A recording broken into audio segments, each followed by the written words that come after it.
Harold sat in his wheelchair outside the building long before the doors opened. The sidewalk was cold enough to bite through the thin jacket he wore, and the air smelled like damp concrete and winter exhaust. He had learned which corners stayed dry when the weather turned, learned how to position the wheels so the small metal parts didn't fill with slush. The building across the street rose in gray blocks, its windows reflecting a dull line of dawn. He didn't look dramatic as he waited.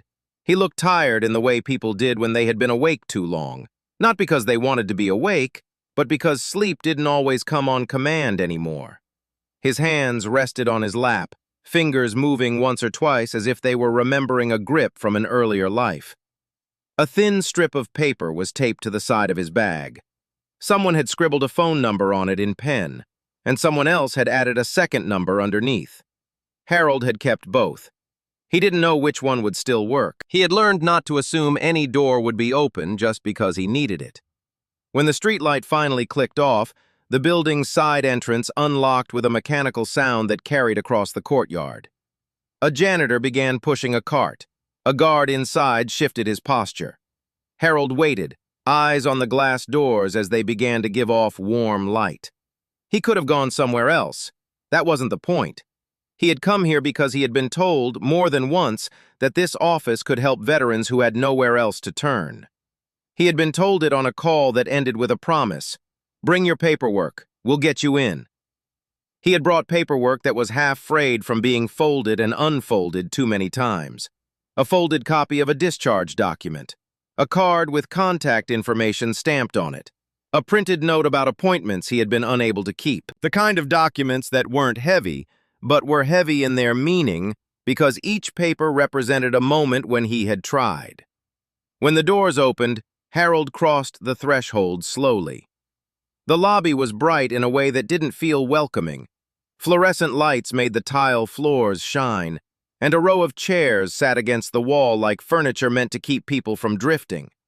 There were posters about benefits, about assistance programs, about how to apply. The posters used clean fonts and cheerful icons that never looked like they belonged to a person in pain. A receptionist stood at the front desk. Her badge caught the light when she moved. She looked up when Harold approached. Her face didn't turn unfriendly at first, but it didn't soften either. "Can I help you?" she asked. Harold held out his folder carefully, like it could tear if he offered it too abruptly. "I'm here about the Veteran Disability Review," he said. His voice was steady, but the steadiness wasn't confidence. It was practice. The receptionist took a half step back and glanced down at the folder, then back at Harold. "We're walk-in triage," she said, "but you have to fill out the initial forms at the kiosk." Harold's eyes moved toward the kiosk. It was placed a few feet away, too high for his lap. He could reach it, but he would have had to lean in an awkward way, and he couldn't lean the way he used to. He had tried leaning for other forms, other offices, and each time he had ended up with pain that lasted for days. "I can try," he said. The receptionist's gaze flicked over him quickly, like she was checking a list only she could see. Then she pointed toward the chairs. "Take a seat. Someone will call you when they're ready," she said. Harold rolled toward the chairs. He parked himself close enough that he could hear the phones, the printer, the low murmur of voices behind a half-open door. He waited while the lobby filled with people, some in suits, some in work boots, some with children bouncing on their heels. The children's laughter softened the room for a moment, but it didn't last. Harold's phone was dead. He didn't bother checking. He had learned that dead batteries were a kind of truth. They didn't care how badly you needed to dial. An hour passed. Then another. When the receptionist called a man with a clean folder and a pressed shirt, her tone brightened, becoming almost warm as she repeated instructions. Harold watched her repeat those same instructions later to other people in line. Finally, Harold approached again. He didn't do it loudly. He didn't do it like a confrontation. He just moved forward with the quiet persistence of a man who had waited too many times and had decided his body would not always be allowed to decide for him. "Excuse me," he said. "I'm still waiting for the forms." The receptionist's face tightened at the edges. "Sir," she said, and she used that word the way people used it when they wanted to keep distance. "The kiosk isn't for everyone. We can't guarantee eligibility without the correct intake. If you don't have the right documentation, you'll have to come back another day. Harold held the folder out again. I have the intake packet, he said. They gave it to me. The receptionist looked at the folder and made a small sound, half disbelief. This looks incomplete, she said, and we're not equipped to help with mobility assistance through the kiosk. It's a self-service system. Harold's stomach tightened. He understood the reasoning. He also understood the effect. The effect was that he was being pushed out without being pushed out, kept in the lobby until the day ended. He tried to be careful. Could someone print the forms I'm supposed to fill? Or direct me to the office that handles accommodations? The receptionist's eyes shifted to the side, as if searching for an authority figure to blame. Then she lowered her voice. Look, she said, there's a lot of demand. We can't prioritize everyone. If you're homeless, we don't have... Harold flinched at the words even before she finished. He hadn't said it. He hadn't asked for pity. He didn't wear a tag that announced his situation. But the smell of wet clothes, the frayed edges of his bag, the way he sat too still, all of it had been read as not a priority. She stopped herself, and for a moment her mouth closed like she had heard her own mistake. We don't have the right services for that, she corrected. Harold swallowed. He kept his hands on the folder, not offering it further. He could feel something rising in his chest, not anger exactly, something more disciplined. He had learned long before this office that uncontrolled emotion could steal your focus, and then you'd be left with nothing but words. I'm still a veteran, he said. The receptionist's expression turned into a practiced neutrality. I understand, she said, but you need to go through the proper intake department. The proper intake department is on the second floor. You'll need an appointment. Harold blinked. I was told this office handles walk-ins. We handle some, she said, but not all. She gestured toward the door with the broadness of someone trying not to make a scene. Harold rolled back and took a seat again. The lobby's air felt colder. He could feel eyes move over him, could sense that people were deciding what his presence meant. Some people would look at his wheelchair as if it were a problem to solve, and others would look as if he were a warning about something they didn't want to face. Hours didn't change the facts. In his bag, he carried a small piece of cloth that had once been part of a bandage. In his mind, he carried the memory of men who had asked for help and been ignored. He didn't think the ignoring would stop here. Still, he waited. At around late morning, a woman in a navy blazer stepped out from the back hallway, holding a folder with her name on it. She had a careful way of walking, not rushed. Her shoes made soft sounds on the tile. She paused near the chairs and looked around. The receptionist glanced up and seemed to brighten, like help had arrived. Renee, the receptionist said. Renee turned her attention to Harold without urgency. Her eyes rested on him, not on the wheelchair first, but on his face. There was a moment when Harold felt something he hadn't expected, attention without evaluation. Sir, Renee said. She didn't use it like distance, she used it like respect. Are you waiting on triage? Harold nodded. I was told to fill out forms at the kiosk. I asked for accommodations. Renee's gaze moved to the kiosk. She looked back at Harold. What documentation do you have for intake? She asked. Harold opened the folder. The paper edges crackled softly. He placed a discharge document on top, then a printed note from a clinic. He pointed to the section where the disability rating had been listed. Renee leaned slightly forward, not to invade, but to read. The receptionist shifted, uneasy. We weren't going to get to him today, she said, as if stating a timeline. Renee looked at the receptionist with calm focus. Why not? She asked. The receptionist's mouth opened, then closed. She tried again. The documentation is incomplete, she said. Renee's eyes stayed on Harold's paperwork. Then she flipped one page back. Harold watched her hands move with steady competence. The pages weren't treated like trash. They were treated like something that mattered. Renee turned one page, then another, and the air in the lobby seemed to hold still. Harold didn't see what she saw. He only saw her expression change, not dramatically, not in a way that demanded attention. It was a subtle tightening around the eyes, the look of someone recognizing a pattern she had been trained not to miss. Renee straightened and spoke quietly but clearly. "Owen!" she called from the doorway to the intake hall. A man in a buttoned shirt appeared, not rushing. He looked like he'd been waiting for someone to request something he didn't expect. "Renee?" he asked. Renee held up the folder slightly, angled so he could see the top page. Owen looked down. His face changed in a way that was more controlled than surprise. His brow lifted a fraction, and his lips pressed together. He didn't speak immediately. The receptionist's posture stiffened as if she had just realized she was standing too close to a boundary. Owen finally looked up at Harold, and for the first time his gaze felt direct. Not dismissive, not curious, but anchored. "What is your last name?" Owen asked. Harold hesitated. Names were complicated when people treated you like you were an inconvenience. Still, he answered. He gave the last name exactly as it appeared on his papers.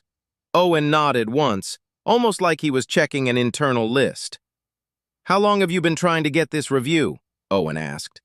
Harold answered with careful wording, keeping details factual. He didn't complain. He didn't narrate suffering.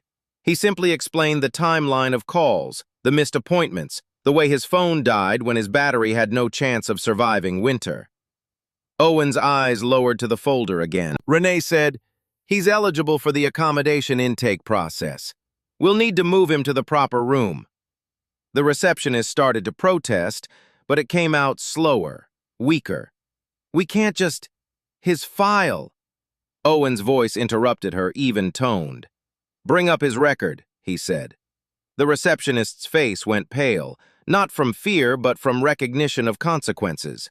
She turned as if she were going to the computer terminal, but her steps were heavier than before. Renee leaned toward Harold slightly. "This office will get you inside today," she said. Her tone didn't promise the impossible. It promised the next step. Harold looked at her. "You believe the paperwork?" he asked. Renee's eyes didn't waver. "I believe you," she said. It was the first sentence anyone in the building had offered that didn't have conditions attached. Owen asked Harold to wait while he checked something. Harold rolled forward just enough to be beside the intake corridor. He felt the lobby's eyes on him. He also felt, in the quiet way his shoulders kept their line, that whatever happened next would not be loud. The receptionist returned with a printout and set it on the desk as if the paper was burning her hands. "It's flagged," she said. Owen looked at the document. His expression didn't change quickly. It changed slowly, like a door opening. "What does it say?" Renee asked. The receptionist swallowed. "It says, missing verification. It says there's an incomplete claim. It also says..." Her voice faltered, and she looked at Harold as if she wanted him to make her sentence easier by doing something emotional. Harold didn't give it to her. "It also says his status is pending review," she finished. Renee's gaze stayed on the printout. "Owen," Renee said, "why is this pending?" Owen didn't answer her immediately. He looked at the signature lines, at the dates, at the note history. Then he turned his head toward the receptionist. "How many days has this been pending?" he asked. The receptionist hesitated.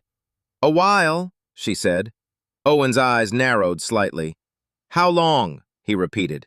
The receptionist exhaled and looked down. 2 years, she said. 2 years. Harold felt the number settle into his bones. He had suspected as much, but numbers were always sharper when someone else stated them. Renee's face stayed calm, but her voice changed. 2 years, she echoed. "And you decided he wouldn't be prioritized today?" The receptionist didn't answer at first. Her jaw worked. She looked like she was trying to find the smallest loophole. There were forms, she said, and he..." Owen cut in. "You denied him an accommodation path because you assumed he wouldn't qualify. You used his situation as a shortcut."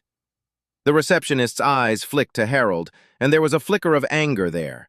Anger at herself, anger at her manager, anger at the idea that she could be accountable. Harold didn't rise to that. He stayed quiet. He didn't need anyone's guilt. He needed the room to open. Renee picked up the folder and turned toward the intake hall. "Harold, we're going to room 214, she said. Harold's hands tightened on the wheels briefly. His body remembered the last time a room had been promised. He kept his breathing slow. Owen moved alongside them, not hurried, but purposeful. As Harold rolled down the corridor, other employees stared. Their stares weren't the angry kind. They were the complicated kind. The kind that asked, without words, who he really was. Room 214 was small, clean, and strangely quiet. It smelled faintly of paper and coffee. A desk sat in the center. A chair waited across from it. A screen turned off and on like it had been waiting for someone to use it properly. Renee pulled up a chair without making Harold feel like he needed permission. "Sit comfortable," she said. "We'll go step by step." Harold positioned himself facing the desk, his wheelchair locked with a firm click. He felt the familiar tension in his lower back, but the discomfort didn't overwhelm him. Today, he didn't have to push through denial. Owen stood near the door. "Renee, I need to verify something," he said. Renee nodded. "Go ahead." Owen opened his laptop and typed quickly but not panicked. He seemed to know exactly which internal channel he needed. Harold watched the movement of his fingers. Harold had spent years watching hands, hands that loaded magazines, hands that tied knots, hands that steadied others. This wasn't those hands. These hands were corporate hands, desk hands. Yet they moved with purpose. After a few minutes, Owen clicked and leaned slightly closer to the screen. Then the sound of his keyboard stopped. He sat back and his face changed again, deeper this time. Renee noticed. "What?" she asked. Owen looked up slowly. "He's listed under a different code," he said. Renee's eyes sharpened. "What kind of code?" Owen swallowed. "This file isn't simply incomplete," he said. "It's cross-referenced. And it has a note." Renee didn't move. "Read it," she said. Owen looked at the screen again and began to speak with a careful, restrained tone, like he was reading a line that could affect people. "It says," Owen began, "that the claimant's name was recorded under a call sign during a field operation. It says the call sign was retained for verification due to an incident with records." The room stayed quiet. Even the air conditioning seemed less active. Renee turned her attention fully to Harold. "Harold," she said gently, "do you remember your call sign?" Harold's throat tightened. He had remembered it for years. He remembered it every time he signed forms that wanted to be completed correctly. He remembered it when people couldn't pronounce his handwriting. He remembered it when he woke up from sleep with a feeling of being watched, even when he knew no one was watching. He also remembered something else, a promise he had made to stay quiet when it would have been easier to talk. He didn't answer immediately. In that pause, Renee didn't rush him.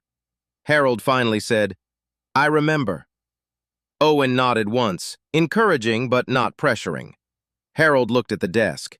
His eyes moved to the folder. He could see his own documents as if they were something separate from him. "One word," he said. "That's all I ever used."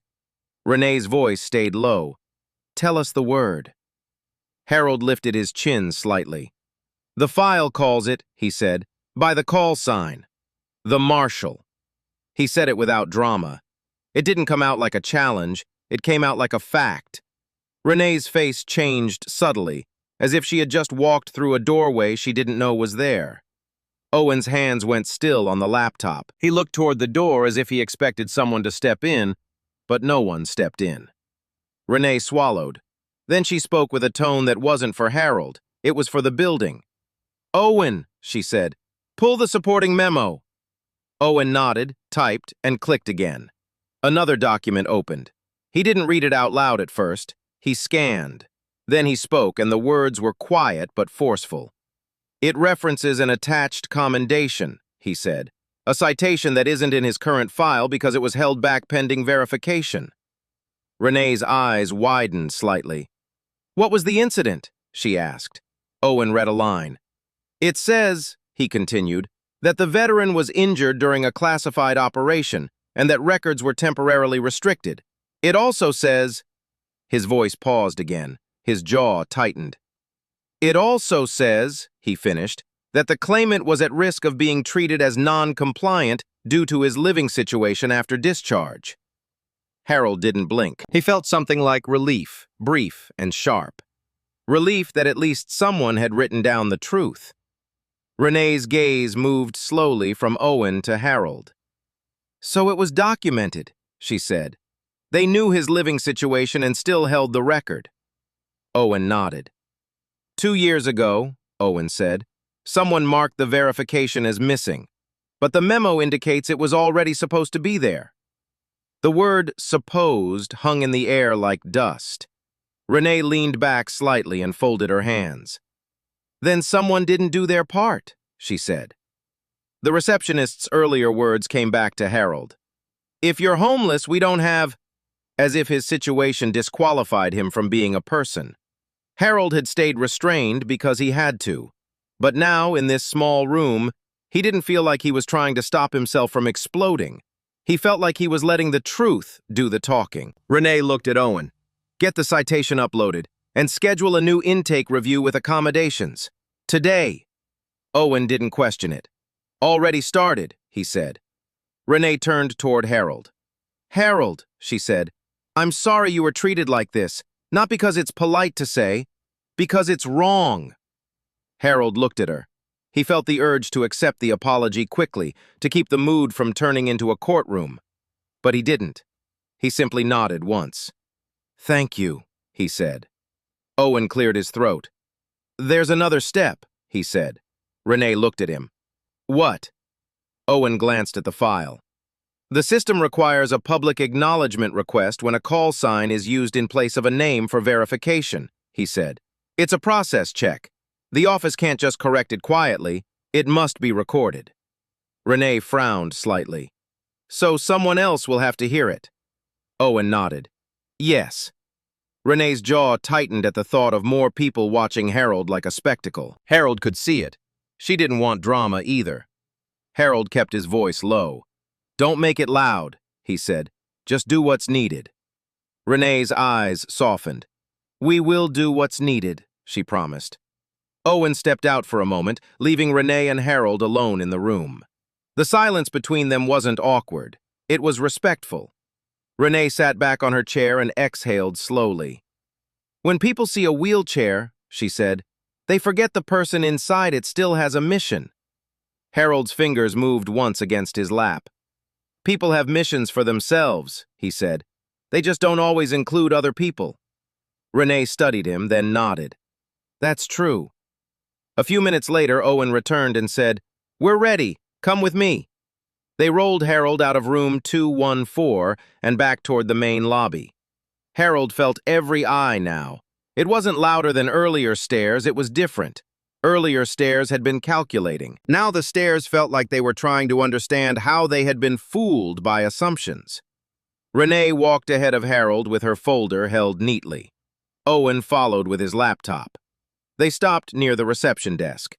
The receptionist sat upright, hands clasped, looking as if she had already rehearsed what she would say to survive embarrassment. The receptionist's eyes darted toward Harold and then away quickly. Renee didn't raise her voice. "Bring up the compliance acknowledgement request," she told the receptionist. The receptionist swallowed. "Okay," she said, and her fingers moved on the keyboard with sudden urgency. Owen turned his screen so the desk staff and a few waiting people could see the process happening. He didn't show the documents like a spectacle. He displayed the system interface, a confirmation of verification. Then he said in a tone that was still restrained, "We are correcting the intake record for Harold." He paused. "And his verification call sign is listed as the Marshal, per the attached memo." The words struck the lobby with a quiet gravity. Some people blinked. Others looked down, as if the floor might explain it. No one laughed. No one challenged it. The receptionist's face went ashen. Harold remained still, his posture controlled. Renee continued, speaking in the same steady voice. "The accommodations process will be completed today," she said, "and the citation will be uploaded into the permanent file. The pending status has been removed." Owen added a final line, still calm. "This office will not use a person's living situation as a substitute for eligibility." The receptionist's mouth opened, but no sound came out. In that moment, people understood something they hadn't wanted to understand. They had treated a veteran like a problem to be managed. They had done it without knowing what the truth would require. Harold wasn't performing. He wasn't demanding applause. He didn't stand or announce himself. He simply sat there while the system caught up with reality. A man in a suit near the chairs cleared his throat and looked at Renee, then at Harold. "Is that—" he began. Owen nodded once. "Yes," he said. The man went quiet. His gaze lingered on Harold's face as if he was trying to reconcile the man he had judged with the person he now saw. The receptionist finally found her voice, but it came out smaller than before. I didn't know," she said. Renee's response wasn't harsh, it was firm. "You knew enough to help him," she said. "You chose not to. That's what we're fixing today." Harold watched her carefully. Renee's tone held both accountability and restraint. She wasn't trying to punish, she was trying to make the truth count. Harold felt the weight of the lobby's attention, but it didn't feel like humiliation now. It felt like recognition was finally being allowed to exist. An hour later, Harold sat in a more private room again. This time, instead of being asked to wait, he was asked to sign documents that were finally the right ones. His hands shook slightly as he held a pen. The staff offered accommodations without making it a debate. Renee sat beside him, not behind him. "Thank you for your patience," she said. Harold nodded. "I've had a lot of practice," he replied. Renee gave a small, understanding smile. "You shouldn't have needed it." The day moved forward with a quiet efficiency. The citation uploaded, the pending status removed, a case manager assigned. Then, because the process required a final acknowledgement entry, Owen printed a short sheet with the relevant verification details. He placed it in front of Harold. "This will be scanned into the permanent record," Owen said. "You'll also be scheduled for a follow-up appointment in a way that accounts for your mobility." Harold looked at the sheet. The call sign appeared in a line that felt too neat for something so complicated. There was also a reference to a commendation, a description of a mission and an injury. Harold didn't read all of it. He read enough to confirm the truth had been kept. Renee leaned forward slightly. "Do you want us to tell you everything it says?" she asked. Harold shook his head slowly. "I don't need the whole story again," he said. "I've lived the consequence of it." Renee's eyes softened. "Then you deserve a different future than the one you were being pushed into." Harold didn't respond with optimism. He didn't pretend the building would fix his entire life in a single afternoon. But he felt something he hadn't felt in years. The sensation that the people around him were capable of doing the right thing when the truth was placed in their hands. After the paperwork, they arranged transportation to a partner organization that provided temporary housing and services for veterans with disabilities. The plan didn't sound like a miracle. It sounded like steps: a bed, a caseworker, a follow-up schedule. Harold accepted it without theatrics. On the drive out, Renee sat in the back with him. The van's windows were slightly fogged from winter air. Harold watched the buildings pass, the streets turning into ordinary scenery again. Renee turned her head slightly toward him. "Why didn't you tell them?" she asked. Harold stared out the window. "I did," he said quietly. Renee's brow furrowed. "You showed the paperwork." "I showed paperwork," Harold corrected, "but people hear what they expect. I didn't use the call sign in the first intake because they would have treated it like a story. I used the documents. That was what mattered." Renee nodded slowly. "So you kept restraint. You let the record speak." Harold's lips pressed together briefly, as if the conversation itself required discipline. "I kept restraint because I learned what happens when people turn truth into a performance," he said. "They stop listening." Renee was quiet for a moment. Then she said, "Today they listened." Harold looked at her. His eyes were tired but not empty. "Today they had to," he said. Renee didn't disagree. She seemed to accept it. When they arrived at the partner organization, Harold's wheelchair wheels met a different floor, and the smell changed from paper and bleach to something more domestic: laundry detergent and warm coffee. A staff member greeted Harold with genuine efficiency. "Can we transfer you inside?" the staff member asked. Harold nodded. Renee handled the final calls with short explanations, keeping everything respectful. When Harold signed the intake forms for temporary housing, he noticed something. The form included a box asking if he had a call sign he preferred to be referenced by. He didn't fill it out immediately. He looked at Renee. "Do I have to?" he asked. Renee's voice was gentle.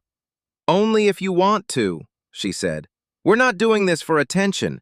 We're doing it because systems should reflect reality." Harold thought about it. Then he checked the box and wrote the call sign as it appeared in his verification sheet. The staff member didn't react with surprise. They reacted with recognition of accuracy. That mattered to Harold more than applause. Later that evening, when Harold finally sat in a room that wasn't a waiting area, he removed the taped paper with numbers from his bag and placed it in a drawer. The numbers still mattered, but now they felt less like survival and more like a backup plan. Renee stopped by once more before she left for the day. She carried a small folder of follow-up items. "Tomorrow, someone from the case management unit will call you," she said, "and we'll confirm the accommodations for your appointments." Harold nodded. "I appreciate it," he said. Renee hesitated, then lowered her voice. "The receptionist. She asked if she could apologize again," she said. "She didn't do it for you, she did it for herself. But I want you to know I told her she'd have to do better than one apology." Harold looked at Renee. There was no anger in him. There was simply the calm knowledge that apologies without change were just sounds.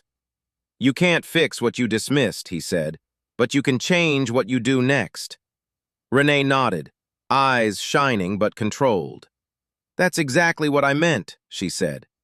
As Renee left, Harold listened to the quiet of the room. He felt the ache in his back settle deeper into his body, but he didn't feel powerless. He had been underestimated in a government office, had been pushed out of attention because of assumptions about homelessness and mobility. People had looked at him and decided what he must be. Then the truth had come out, not in a speech, not in a dramatic confrontation, but in the system's own language. It came out through memos and verification codes, through a call sign recorded during an operation, through a process he had been denied. The moment didn't explode. It didn't need to. It silenced the room because it clarified what had been wrong. Weeks passed. Harold kept his appointments with help. The first follow-up was handled in a room with accessible equipment. The staff spoke to him directly, not as if he were a test case. One day, he returned to the government building for a second review, this time escorted. When he arrived, the receptionist was waiting near the desk. She didn't smile brightly. She looked as if she had lost something and was trying to earn it back. Renee stood a few steps away, arms folded lightly, watching without hovering. The receptionist approached Harold with caution. "I'm sorry," she said. Harold didn't stop her with anger. He didn't reward her with immediate forgiveness either. He watched her carefully, and he stayed silent long enough that the sincerity had to stand on its own. The receptionist continued. "I shouldn't have assumed," she said. "I shouldn't have used his situation as a reason not to do my job. I thought it would save time. I was wrong." Harold nodded once. "Time wasn't saved," he said. The receptionist's shoulders dropped as if she had been carrying the weight of those words. "No," she whispered. "It was stolen." Harold looked at her. His voice remained calm. "Do your job," he said. "That's the apology that matters." Her eyes filled, but she didn't cry loudly. She just nodded. Renee stepped in, closing the moment with restraint. "Everything is on track now," Renee said. "We're not letting this case slip again." The receptionist nodded quickly. Harold rolled forward into the accessible office room and signed what needed signing. This time he wasn't treated like a man who could be ignored between calls. He was treated like a veteran who had been hard to reach and was now reachable. He didn't forget how the lobby had gone quiet when his call sign was spoken. He didn't forget the way the system itself corrected the truth. But he also didn't allow himself to carry it like revenge. He carried it like evidence. Because a life doesn't change only when someone realizes they were wrong. A life changes when the process that denied you finally stops denying you. By the end of that month, Harold's temporary placement turned into stable support. He still had pain. He still had limitations. He still had days when his mind moved slowly because his body was tired of fighting. But he also had something he hadn't expected. Recognition that came not from stories people told about veterans, but from documents and details, from the call sign that couldn't be explained away. And most of all, he had one moment, one quiet, proportional reveal that silenced the room and restored dignity without taking it from him. In a hallway at the building months later, Harold passed the main desk again. He saw Renee talking to a new receptionist. The new receptionist looked uncertain, unsure how to handle a man in a wheelchair and a folder that looked slightly worn. Renee pointed gently toward the process desk and spoke with calm authority. "Do it right," Renee said. "Don't assume anything. Verify. Accommodate. The truth will come through either way." The new receptionist nodded. Harold rolled past, quiet as ever, not looking for attention. He didn't need them to look at him now. He had already been seen. And somewhere in the building system, under a call sign that wasn't supposed to matter to a room full of busy people, a truth had been recorded. He had served, he had been injured, and he had been dismissed too easily. The correction wasn't loud, it was simply accurate. And accuracy, in the end, was what redeemed him.